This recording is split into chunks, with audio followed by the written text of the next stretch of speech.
Hoon's threat to captive girlfriend. Watch this. I'm going straight into that house.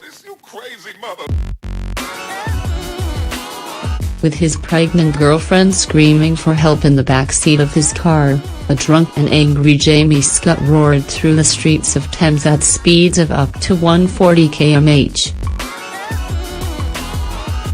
I'm going to F.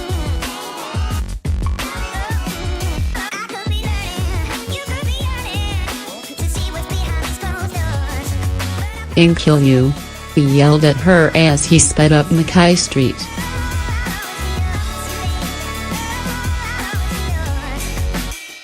Watch this.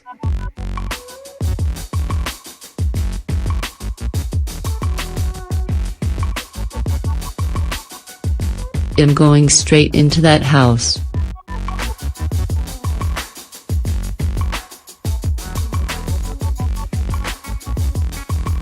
The house in his sights was 300 Grey Street.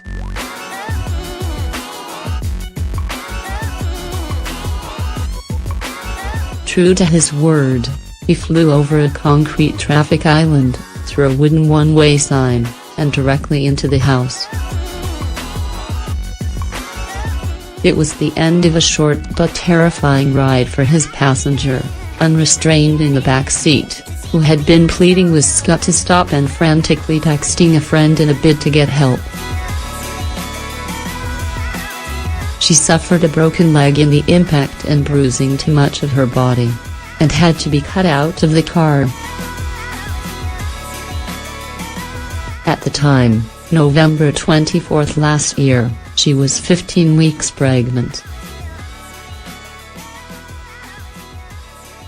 It is not known whether the crash caused any lasting damage to her unborn child.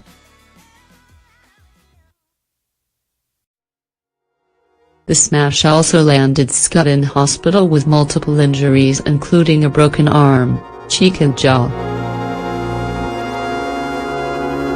A blood test taken soon after his admission recorded that he had 131 milligrams of alcohol per 100 milliliters of blood, well above the legal driving limit of 50 milliliters. As soon as he was well enough to be discharged from hospital, Scott was arrested and charged by the police.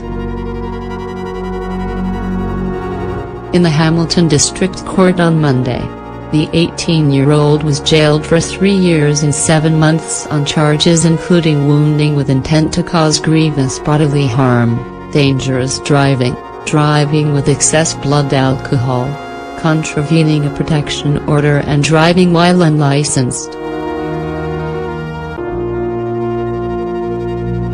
The details of Scott's death-defying jaunt were revealed by Judge Kim Saunders during his sentencing. He had been drinking at Punter's Sports Bar in Pollen Street when, around 10:30 p.m. his partner arrived. She hopped into the car to wait for him.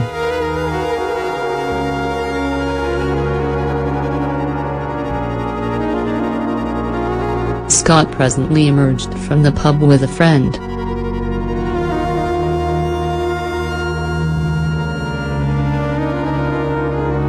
He was not pleased to see the woman and the pair began arguing.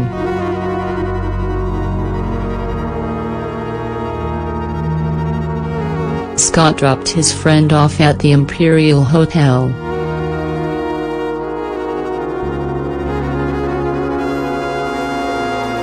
Then events took a sinister turn.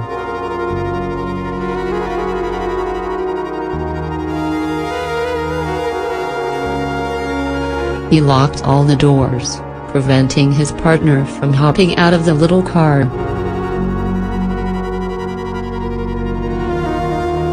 Then he hit the accelerator, taking her for a wild ride through the town's streets.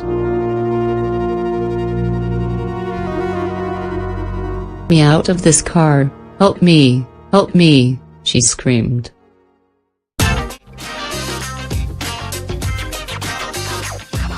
She began texting a friend, F.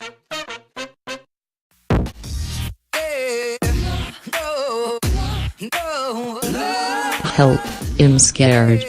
OMG, she wrote.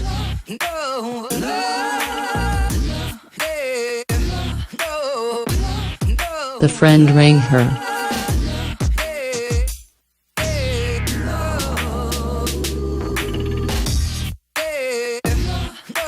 Scott's girlfriend answered, but did not speak directly to the person on the end of the line. Instead, the woman's cries for help, Scott's threats, and then the crash itself could be heard. This was the use of a car as a weapon, noted Judge Saunders during sentencing. There could have been far more serious charges and far more serious consequences. Scott's counsel Thomas Sutcliffe urged her to take heed of his client's young age, early guilty plea, and the fact he had completed an anger management course while in prison. Obviously his actions were influenced by alcohol.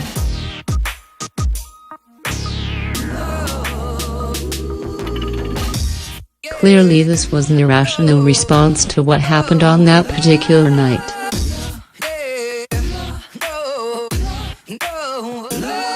Crown Prosecutor Tiny Clark said Scott had a history of violence against his partner.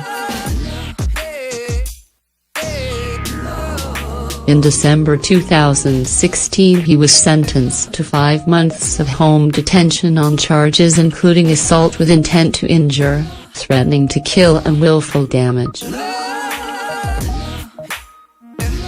This isn't the first time the defendant has behaved in a similar way against this complainant, but it is the worst time.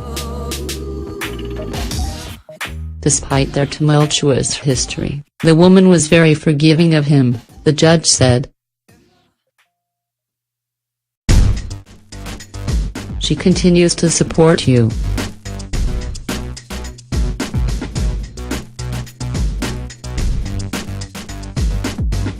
She believes you will be able to live together as a family once you are released from prison.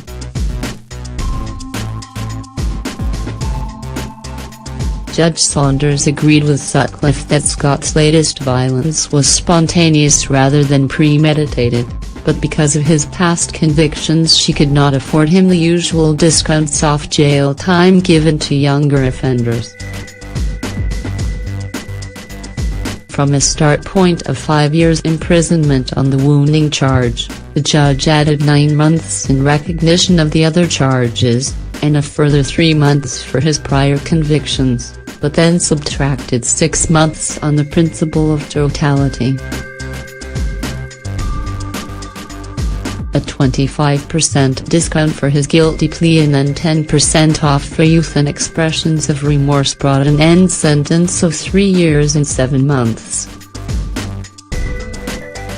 Scott was also disqualified from driving for 12 months.